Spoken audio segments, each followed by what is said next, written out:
Hello everyone, इस video में हम लोग करेंगे 8th साइंस के चैप्टर 2 के एग्जाम्पलर क्वेश्चंस जो कि है माइक्रो ऑर्गेनिज्म चैप्टर। तो सबसे पहले तो एमसीक्यू जो कवर कर लेते हैं। Which of the following reproduce only inside a host cell? इसमें से कौन सी ऐसी चीज है जो केवल एक होस्ट सेल के अंदर ही रिप्रोड्यूस कर सकती है? तो हमने पढ़ा था कि जो वायरस होते हैं उनको माइक्रो ऑर्गेनिज्म इसलिए कंसिडर नहीं किया जाता क्योंकि किसी भी होस्ट की बॉडी के बाहर तो वो डेड हैं और बॉडी के अंदर वो लिविंग है। इसीलिए जो होस्ट सेल के अंदर रिप्रोड्यूस कर सकता है that is virus. Disease in human being caused by viruses. इन चारों में से वो कौन सी डिजीज है जो वायरस की वजह से होती है? That is influenza. ठीक है, कॉमन कोल्ड वगैरह आपका ये सारी चीजें वायरस की वजह से होती है। कॉलेरा, टाइफाइड, बैक्टीरिया, डायसेंट्री आपका प्रोटोजोआ की वजह से होता है। Pathogenic microorganism present in host cell are killed by medicine called. Basically pathogenic microorganism में भी एक कैटेगरी दे रखी है, कौन सी? बैक्टीरिया। ये जो बैक्टीरिया है ये कुछ मेडिसिन से मरते हैं, उस मेडिसिन को हम क्या बोलते हैं? These medicine are called antibiotics, क्योंकि ये जो एंटीबायोटिक है केवल बैक्टीरिया पे वर्क करती है और किसी माइक्रो ऑर्गेनिज्म पे नहीं वर्क करती है। The two micro organism which live in symbiotic association in lichen. Lichen में आपको पता ही है सिम्बायोटिक एसोसिएशन में दो माइक्रो ऑर्गेनिज्म रहते हैं। और सिम्बायोटिक एसोसिएशन का मतलब क्या होता है? जो भी दो हैं उन दोनों को आपस में एक दूसरे से कुछ ना कुछ बेनिफिट हो रहा है। तो वो कौन सा है? That is algae and fungus, यानी कि डी पार्ट, क्योंकि लाइकेन का मतलब भी यही है कि सिम्बायोटिक एसोसिएशन होगा एल्गी और फंगस का। The gas release during the preparation of bread. जब ब्रेड बनेगी तो उस टाइम पे CO2 रिलीज होता है, इसलिए CO2 is release during the preparation of bread. ठीक है, नाउ नेक्स्ट पे आते हैं the disease cause by a protozoa and spread by an insect. तो इन चारों में से वो डिजीज जो एक प्रोटोजोआ की वजह से हो रही है और एक इंसेक्ट उसको फैला रहा है, दैट इज मलेरिया। ठीक है, ये प्लाज्मोडियम यानी कि प्रोटोजोआ जो होता है ना एक तरह का, उससे प्लाज्मोडियम फेल्सीपैरम और भी बहुत सारी कैटेगरी होती है, बट उसकी वजह से मलेरिया होता है और इसको कौन? एनोफिलस मॉस्किटो जो है वो स्प्रेड करता है। इसके बाद क्वेश्चन है, पहेली डग to पिट्स A and B in her garden. In pit A she put a polythene bag packet with some agriculture waste. In pit B she dumped the same kind of waste but without packing it in a polythene bag. तो basically उसने क्या किया? पहेली ने दो गड्ढे खोदे, एक के अंदर A वाले में, A में उसने क्या किया? पॉलिथीन बैग पैकेट और उसके अंदर कुछ वेस्ट ऐसे डाल दिया। B में डायरेक्ट वेस्ट डाल दिया without packing it in the polythene bag. What did she observe after a month? उसने क्या ऑब्जर्व किया होगा? इसमें पॉली बैग है, ठीक है, इसमें पॉली है, इसमें no poly. So waste in pit degraded faster than in pit B, कि इसका जो वेस्ट है वो जल्दी डिग्रेड हो जाएगा, नेचर में मिल जाएगा। Waste in pit B degraded faster than in pit A, इसमें फास्टर डिग्रेडेशन होगा इसके कंपैरिजन में। दोनों में सेम, ऑलमोस्ट सेम तरीके से डिग्रेड होगा और इसमें दोनों में से कोई भी कचरा डिग्रेड होगा ही नहीं। So the right answer should be B part. Why? Because जो वेस्ट है बी में वो डिग्रेड होगा फास्टर, बिकॉज यहाँ पे पॉलिथीन जो है वो रोक रही है डिग्रेडेशन को। Polythene is not biodegradable, but यहाँ पे डायरेक्ट कचरा डाला है तो वो इजीली बायोडिग्रेडेबल है और उसको पूरी तरह से डिकम्पोज कर देगा। ठीक है, नाउ ये क्वेश्चन करते हैं, unscramble the jumble up word underline in the following statements. तो आपको क्या करना है, कुछ कुछ यहाँ पे जो वर्ड्स हैं उनको आपको क्या करना है? अनस्क्रैम्बल करके उसका कुछ ना कुछ मतलब बनाना है। ठीक है, तो सबसे पहले cells of our body produce dash to fight pathogen. Pathogen मतलब कोई भी बाहरी ऐसा माइक्रो ऑर्गेनिज्म जो हमें नुकसान पहुंचाएगा, तो उससे लड़ने के लिए हमारी बॉडी क्या बनाती है? हमारी बॉडी फॉर्म करती है एंटीबॉडीज। एंटीबॉडीज, ठीक है। Dash is an airborne disease caused by bacterium. तो यहाँ पे आपको नाम से भी लग रहा होगा, that is tuberculosis, TB, which is a disease जो एयर से फैलती है एंड ये बैक्टीरिया की वजह से होती है। ठीक है, उसके बाद है anthrax is an infectious disease of humans and animal caused by bacillus anthracis. तो बेसिकली यहाँ पे क्या करना है? एक डेंजरस बैक्टीरियल डिजीज है। इस चैप्टर में हमने क्या पढ़ा था? एंथ्रेक्स के बारे में पढ़ा था, तो ये एंथ्रेक्स है। Yeast are used in the wine industry because of their property of dash. Yeast को इसलिए यूज किया जाता है वाइन इंडस्ट्री में क्योंकि वो एक प्रॉपर्टी शो करते हैं विच इज कॉल्ड फर्मेंटेशन। ठीक है, फर्मेंटेशन प्रॉपर्टी की वजह से वो यूज किया जाता है। नाउ क्वेश्चन 9 है, suggest a suitable word for each of the following statement. Chemical added to food to prevent growth of microorganism. हम माइक्रो ऑर्गेनिज्म की ग्रोथ ना हो इसलिए खाने में कुछ केमिकल्स डालते हैं, उसको क्या बोलते हैं? केमिकल्स को basically they are called the preservatives. ठीक है, प्रिजर्वेटिव्स हम डालते हैं अलग अलग तरह के, नेचुरल जो किचन में मिलते हैं केमिकल की फॉर्म में, जो माइक्रो ऑर्गेनिज्म की ग्रोथ नहीं होने देते। Nitrogen fixing microorganism present in the root nodule of legume. इसने क्या बोला? जो रूट नोड्यूल है लेग्यूम का उसमें nitrogen fixing microorganism present होते हैं जो नाइट्रोजन फिक्स करते हैं। Agent which spread pathogen from one place to another. एक ऐसे एजेंट जो पैथोजन को एक जगह से दूसरी जगह स्प्रेड कर रहे हैं। यहाँ पे पहली बात तो क्या हुई, इसका जो एग्जाम्पल है दैट इज राइजोबियम, आप 7th क्लास से पढ़ते आ रहे हो। Rhizobium is the one which fix atmospheric nitrogen. Agent which spread pathogen from one place to another, कौन स्प्रेड कर रहा है, जो भी स्प्रेड करते हैं उनको हम बोलते हैं या तो वेक्टर या फिर हम उनको बोलते हैं कैरियर। क्या बोलते हैं, या तो वेक्टर या कैरियर। केमिकल विच किल और stop the growth of pathogen, ऐसे केमिकल्स जो किसी पैथोजन की ग्रोथ को या तो रोक देते हैं या एकदम खत्म ही कर देते हैं। सो बेसिकली ऐसे जो हैं दैट इज एंटीबॉडीज या फिर सॉरी एंटीबायोटिक्स। एंटीबायोटिक्स हम लोग बोलेंगे क्योंकि एंटीबायोटिक्स जो बैक्टीरिया होते हैं, सबको नहीं, कुछ पैथोजेंस को किल करते हैं, उनमें से एक बैक्टीरिया है। ठीक है, आपको इसको मैच करना है, दिस इज क्वाइट इजी। किसने क्या डिस्कवर किया, तो सबसे पहले तो अगर आपको नहीं भी समझ आ रहा तो सबसे फेमस जो एकदम से नाम सुनने में आता है अलेक्जेंडर फ्लेमिंग। ठीक है, अलेक्जेंडर फ्लेमिंग के साथ हम लोग क्या करेंगे, उन्होंने क्या किया था, उन्होंने पेनिसिलिन यानी कि एंटीबायोटिक्स को डिस्कवर किया। उसके बाद हम आते हैं लुइस पास्चर। लुइस पास्चर का नाम फर्मेंटेशन के साथ लिंक किया जाता है। उसके बाद एडवर्ड जेनर का हमें पता है कि वो वैक्सीन के लिए जाने जाते हैं। एंड देन रॉबर्ट कोच ने एंथ्रेक्स बैक्टीरिया का पता लगाया था कि ऐसा एक बैक्टीरिया होता है। ठीक है, name one commercial use of east. तो बेसिकली ईस्ट के ना बहुत सारे मतलब काम है। एक तो बेकिंग इंडस्ट्री में हो गया, उसके अलावा वाइन इंडस्ट्री में हो गया, उसके अलावा चीज इंडस्ट्री में हो गया, मतलब देयर आर मल्टीपल यूजेस। तो बेकिंग, ब्रेड मैन्युफैक्चरिंग या फिर एल्कोहलिक ड्रिंक में यूज होता है, ईस्ट को यूज किया जाता है क्योंकि यहाँ पे ये फर्मेंटेशन की हेल्प से CO2 एल्कोहल सब प्रोड्यूस करता है। ठीक है, name the process in yeast that convert sugar into alcohol. Again the same thing, that is fermentation. कौन सा प्रोसेस है, fermentation. Preservative are used in kitchen on daily basis, list a few of them. Preservative prevent the, देखो पहले तो उसने बोला कि preservative daily use करते हैं और कुछ के बारे में बताइए, और प्रिजर्वेटिव्स क्या होते हैं वो भी बता दिया। बेसिकली वो खाने को स्पॉइल नहीं होने देते, prevent the spoilage of food. ठीक है, तो विनेगर, कॉमन सॉल्ट, ऑयल, ये सब कॉमन प्रिजर्वेटिव हैं जो किचन में यूज होते हैं। Why should be avoid standing close to a tuberculosis patient. हमें एक जिस पर्सन जिसको टीबी हो रखा है उससे डिस्टेंस क्यों मेंटेन करनी चाहिए, क्योंकि जो ये टीबी है ना, ये एयर के थ्रू फैल जाती है। It can be spread through air. तो कोई खांस रहा है और अगर पार्टिकल्स आपके पास आ गए तो टीबी हो सकता है। इसीलिए because it's an airborne disease जो कि इजीली स्प्रेड हो जाती है when the infected person cough. तो ऐसे में क्या करना चाहिए, as coughing spread germs in the air then these germs remain suspended in air. क्योंकि कोई खांसता है तो ये वाले जो जर्म्स हैं ये हवा में ही रह जाते हैं, एंड जैसे कोई इनको इनहेल करता है उसको भी टीबी की प्रॉब्लम हो सकती है। इसीलिए हमें डिस्टेंस मेंटेन करनी चाहिए उन लोगों के साथ जो टीबी से सफर कर रहे हैं।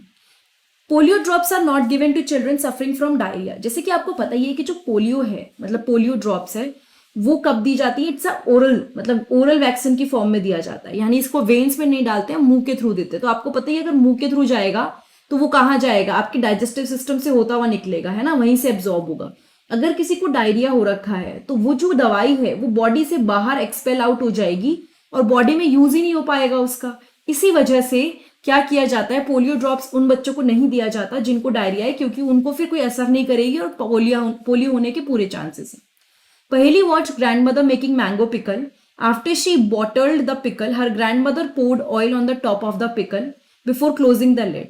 Paheli wanted to know why oil was poured. तो बेसिकली जब पहले की ग्रैंडमदर ने मैंगो पिकल बनाया, तो सपोज ये मैंगो पिकल है, उसके बाद उन्होंने ऑयल की लेयर दे दी। क्या दे दी, ऑयल की लेयर दे दी। तो वो पूछ रहे हैं क्यों दी, ताकि जो बैक्टीरिया या माइक्रो ऑर्गेनिजम्स हैं वो यहाँ पे जो भी सामान है जिसका अचार डल रहा है उसके साथ इंटरेक्ट ना करें।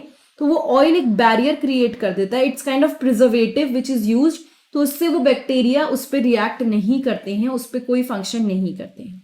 ठीक है, now classify the following into friendly and harmful micro organisms. तो सबसे पहले तो ईस्ट हो गया, आपको पता ही है बिल्कुल फायदेमंद है, सो बेनिफिशियल है तो मैं बेनिफिशियल लिखूंगी। मलेरियल पैरासाइट्स के लिए मैं पैथोजन लिखूंगी क्योंकि it's a pathogen. Lactobacillus beneficial है, कर्ड बनाने में हेल्प करता है। ब्रेड मोल्ड पैथोजन है, नुकसान ही पहुंचाता है। Rhizobium it's beneficial. Bacillus anthracis is pathogen. So आपको सबके रीजन पता ही है, इसकी वजह से एंथ्रैक्स होता है, इसकी वजह से आप लोग नाइट्रोजन फिक्स कर पाते हो। ब्रेड मोल्ड में तो नुकसान ही देगा अगर वो आप यूज कर रहे हो तो। लैक्टोबैसिलस कर्ड बनाने में हेल्प करता है। So these are the different uses. While returning from the school, Bujo ate chaat from a street hawker. When he reached home, he fell ill and complained of stomach and fell ill. What could be the reason? तो basically क्या हुआ, जब school से आ रहा था तो बूजो ने चाट खाई अपने किसी स्ट्रीट मतलब स्ट्रीट फूड से लेकर, जब वो घर आया तो उसकी तबीयत खराब हो गई एंड उसको स्टमक या फिर बीमार ऐसा लगने लगा जैसे वो बीमार है।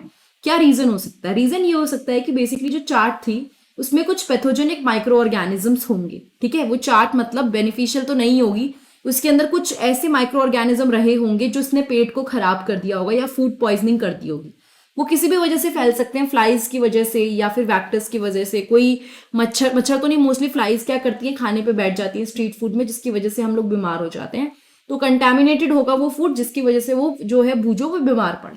ठीक है, what will happen to puris and unused kneaded flour if they are left in an open. जैसे हम आटा लगाते हैं ना, जब रोटी हम लोग खाते हैं उससे पहले आटा बनाते हैं, तो वो जो आटा है वो आपने ऐसे ही छोड़ दिया 1 या 2 दिन के लिए ओपन में, तो क्या होगा? ऑब्वियसली बात है उसमें फर्मेंटेशन स्टार्ट हो जाएगा, फ्लेवर और टेक्सचर खराब हो जाएगा बहुत ज्यादा। जब आपको करना होता है लाइक बनाना ही होता है फर्मेंटेशन, तो हम थोड़ी देर के लिए करते हैं, कुछ घंटों के लिए, ताकि भटूरों का आटा या पूरी का आटा अच्छा हो जाए। पर जब वो बन चुका है उसके बाद जबरदस्ती हम उसको बाहर रखे हुए हैं तो वो फर्मेंटेशन होके नेगेटिव में जाएगा, फिर वो बेनिफिशियल नहीं रहेगा। और ऊपर से माइक्रो ऑर्गेनिजम्स भी अटैक करेंगे तो वो पूरा डैमेज कर देगा उस आटे को। ठीक है, 2 डिजीज जो कि वायरस की वजह से होती है, इसमें चिकन पॉक्स हो सकता है, डेंगू हो सकता है, इन्फ्लुएंजा हो सकता है, जैसे आपको नॉर्मल कॉमन कोल्ड होता है। एक इंपॉर्टेंट कैरेक्टरिस्टिक वायरस का ये है कि वो केवल लिविंग तभी होती हैं जब वो सेल के अंदर होती हैं। अगर वो सेल के बाहर होंगी आउटसाइड तो क्या होगा, तो वो लिविंग में काउंट नहीं होंगी, वो डेड होते हैं वायरस। ठीक है, ये चीज आपको याद रखनी है, इसलिए हम उनको माइक्रो ऑर्गेनिज्म कहते हुए भी नहीं कह पाते। ये फोटो आपको दिख रही होगी और आपको ये बताना है कि इस डिजीज का नाम क्या है, कॉजेटिव एजेंट क्या है, डिजीज स्प्रेड कैसे होती है एक प्लांट से दूसरे प्लांट में, और 2 प्लांट डिजीज एंड माइक्रोब्स जो उनको ये बीमारी करते हैं। सो डिजीज आप देख के समझ गए होंगे, ये वेन वाली बीमारी है। ठीक है, वेन्स दिख रही हैं आपको यहाँ पे। सो ये that is the yellow vein Mosaic. ठीक है, वेन वाला जो होता है ये वायरस की वजह से होता है। ठीक है, this is caused by virus. And ये जो है सेकेंड क्वेश्चन क्या था, positive agent of this disease, यहाँ पे हमने लिख दिया वो वायरस है, बीमारी का नाम लिख दिया। एंड स्प्रेड कैसे होती है, बेसिकली ये जो है ना ये इंसेक्ट्स की वजह से स्प्रेड हो जाती है। एक इंसेक्ट जो एक डिजीज प्लांट से हेल्दी प्लांट पे आ जाता है तब ये बीमारी आराम से फैल जाती है। Plant diseases occurring commonly are, जो कॉमन है दैट इज आपका जो वीट ऑफ रस्ट मतलब है उसका रस्ट जो होती है फंगस की वजह से होती है। उसके बाद सिट्रस कैंकर, खट्टे फ्रूट्स में बैक्टीरिया की वजह से होने वाली बीमारी है। ये 2 आपको याद रखनी है। हाउ डू वैक्सीन वर्क, मैं आपको समझा देती हूँ, उसके बाद आंसर तो लिखा ही है। वैक्सीन के अंदर क्या होता है ना, डेड या वीकेंड माइक्रोबियल स्ट्रेन्स होते हैं। डेड मतलब या तो वो बिल्कुल डेड इनएक्टिव होंगे, बहुत ही कम असर करने वाले, या वीक होंगे। ठीक है, सो जब इस तरह के माइक्रो ऑर्गेनिज्म को हम किसी की बॉडी में इंट्रोड्यूस करते हैं, डालते हैं, तो उसकी वजह से कुछ क्या होते हैं ना, रिएक्शन प्रोड्यूस करती है हमारी बॉडी, इसको असली समझ के रिएक्शन प्रोड्यूस करती है। रिएक्शन का मतलब क्या हो गया, वो एंटीबॉडी फॉर्म करेगी। अब एंटीबॉडी तो हमारी बॉडी में फॉर्म हो गई। जनरली क्या होता है, पहले हम बीमार पड़ते, फिर हमें एंटीबॉडी फॉर्म होती, फिर हम ठीक होते, लेकिन यहाँ उल्टा हो गया। यहाँ पे पहले ही एंटीबॉडी फॉर्म हो गई, किस वजह से, डेड एंड इनएक्टिव जो माइक्रो ऑर्गेनिज्म थे, एक्चुअल माइक्रो ऑर्गेनिज्म नहीं था। इसकी वजह से क्या हुआ, अब जब एक्चुअल इन्फेक्शन आएगा, यानी एक्चुअल इन्फेक्शन जब होगा उस टाइम पे हमारी बॉडी बड़े आराम से एंटीबॉडी से लड़ ले। ठीक है, सो इसीलिए ये वैक्सीन जो होते हैं ये बिल्कुल बॉडी में एंटीबॉडीज क्रिएट करते हैं, हमें प्रोटेक्शन देते हैं असली किसी बीमारी से जो हमें हो सकती है। ठीक है, observe the setup given in figure and answer the following question. What happens to the sugar solution in A. तो आपको पता ही होगा कि यहाँ पे आपने शुगर सॉल्यूशन में ईस्ट डाल दिया। ईस्ट जो है एक फंगस है जो कि शुगर सॉल्यूशन पे फीड यानी कि मीठे पे फीड करता है। तो बहुत जल्दी जल्दी से आप देखोगे कि वो ग्रो कर रहा है ईस्ट। ठीक है, एकदम से वो ग्रो करके शुगर को कन्वर्ट कर देगा एल्कोहलिक प्रोडक्ट में, क्योंकि वो शुगर है उसको किसी एल्कोहलिक प्रोडक्ट में वो कन्वर्ट कर देगा, कोई एल्कोहलिक प्रोडक्ट बना देगा उसका। ठीक है, इसके बाद है और इसकी वजह से CO2 भी रिलीज होगी। सो कौन सी गैस रिलीज होगी, CO2। अब यहाँ पे लाइम वाटर है, अब CO2 आप रिलीज करो, which gas is release in A, इसका आंसर है CO2। शुगर सॉल्यूशन में क्या हुआ, फर्मेंटेशन होने की वजह से, फर्मेंटेशन की वजह से क्या निकलने लग गया, एल्कोहल। और what will you observe in B when the gas release gas pass through it. B में हम देखेंगे जो लाइम वाटर है इट इज टर्निंग मिल्की, क्योंकि जब CO2 पास होता है लाइम वाटर से वो मिल्की कन्वर्ट हो जाता है। ठीक है, that is the answer. Now observe the figure and answer the following question. Name the microorganism and group to which it belongs. So जिससे ये बिलोंग करता है that is Rhizopus, that is Rhizopus. ठीक है, fungi होता है ये Rhizopus. ये किस पे ग्रो करता है, जनरली ये जो ब्रेड वगैरह होती है उस पे आपको राइजोपस देखने को मिलता है। Does it grow well in dry और मॉइस्ट कंडीशन? गीली कंडीशन में बहुत अच्छे से ग्रो करता है, बहुत बढ़िया तरीके से ग्रो करता है क्योंकि फेवरेबल होती है। ये बिल्कुल सेफ नहीं है ऐसी ब्रेड को खाना, क्योंकि इसकी वजह से आपकी बॉडी पे अफेक्ट पड़ सकता है, डैमेज कर सकता है आपकी बॉडी को। नाउ इसके रीजंस आपको मैं समझा देती हूँ, बाकी आंसर्स तो आपके पास सब लिखे हुए ही हैं। Fresh milk is boiled before consumption, while processed milk is stored in packets and can be consume without boiling. Basically fresh milk अगर हम ले रहे हैं, ठीक है, यानी कि गाय वगैरह से लिया, भैंस से लिया, तो उसको हम लोग बॉईल करते हैं, डायरेक्टली हम उसको कंज्यूम नहीं कर सकते क्योंकि उसके अंदर चांसेस होंगे कि कुछ ना कुछ बैक्टीरिया वगैरह होगा जो नुकसान पहुंचा सकता है। There will be some microorganisms. लेकिन जो प्रोसेस्ड मिल्क पॉलिथिन्स के अंदर आते हैं, उसके अंदर एक प्रोसेस होता है दैट इज कॉल्ड पैस्चराइजेशन, जिसमें उसको बहुत हीट करके अराउंड 70 डिग्री उसके बाद वापस ठंडा किया जाता है। ठीक है, तो ठंडा गर्म करने की वजह से वो ना माइक्रोब से एकदम फ्री हो जाते हैं 2-3 दिन के लिए। इसीलिए हम पैकेट वाला दूध एक दिन बाद भी खाते हैं तो काम चलता है हम लोगों का। ठीक है, raw vegetables and fruits are kept in refrigerator where is jams and pickles can be kept outside. क्योंकि रॉ वेजिटेबल्स एंड फ्रूट्स जो हैं वो बिल्कुल जिसे कहते हैं ना, कोई उसमें प्रिजर्वेटिव नहीं है और कोई भी माइक्रो ऑर्गेनिज्म इन पे अटैक कर सकता है, इसीलिए हमें उनको फ्रिज में रखना जरूरी है। लेकिन जैम और पिकल्स जो हैं हम उसको बाहर रख सकते हैं। क्यों? क्योंकि इनके अंदर प्रिजर्वेटिव्स डले हुए होते हैं, तो वो कोई भी बैक्टीरिया एकदम से उसको खराब नहीं करेगा। Farmer prefers to grow beans and peas in nitrogen deficient soil. ये जो पीज और बीन्स है ना, ये क्या होते हैं, इसकी जो क्रॉप्स है ये लेग्यूमिनस क्रॉप है जिसके अंदर नाइट्रोजन फिक्सिंग बैक्टीरिया होते हैं। नाइट्रोजन फिक्सिंग बैक्टीरिया इसकी रूट्स में प्रेजेंट होते हैं, जो क्या करते हैं, एटमॉस्फेयर में जितनी भी नाइट्रोजन है उसको कन्वर्ट करते हैं यूजेबल फॉर्म में ताकि प्लांट उसको यूज कर सके। अब फार्मर्स बीज और पीज और बीन्स को जिसे कहते हैं ना ग्रो इसलिए करते हैं ताकि कहीं पे भी अगर कमी है नाइट्रोजन की तो वो पूरी हो जाएगी। Mosquitoes can be controlled by preventing stagnation of water though they do not live in water. Why? देखो इसने क्या बोला, अगर हम लोग बात करेंगे स्टैग्नेशन मतलब पानी रुका हुआ, पानी कहीं फ्लो हो रहा है, आप खाली कर रहे हो तो कोई दिक्कत नहीं है, लेकिन अगर स्टैग्नेशन होता है तो वो लोग ना ब्रीडिंग वगैरह प्रॉपरली नहीं कर पाते हैं। ठीक है, स्मॉल एरियाज में वाटर स्टैग्नेशन इकट्ठा होने से मच्छर पैदा होते हैं, ऐसी जगह पे मॉस्किटो अपने अंडे दे देते हैं। लेकिन अगर आपने वाटर को स्टैग्नेशन नहीं होने दिया, रोक लिया, तो लार्वा सर्वाइव नहीं करेगा, जिसकी वजह से मॉस्किटो की पॉपुलेशन ऑटोमेटिकली कम हो जाएगी। इन बीमारियों को आप कैसे बचा सकते हो? कॉलेरा को आपको पता ही है, अगर आप ध्यान से खाना खाओ, कंटेमिनेटेड अनहाइजेनिक फूड ना खाओ, पानी ना पियो गंदा, तो हम बच सकते हैं। टाइफाइड के लिए भी सेम चीज होगी, बैक्टीरिया, फूड, वाटर, इन सब चीजों का ध्यान रखना है।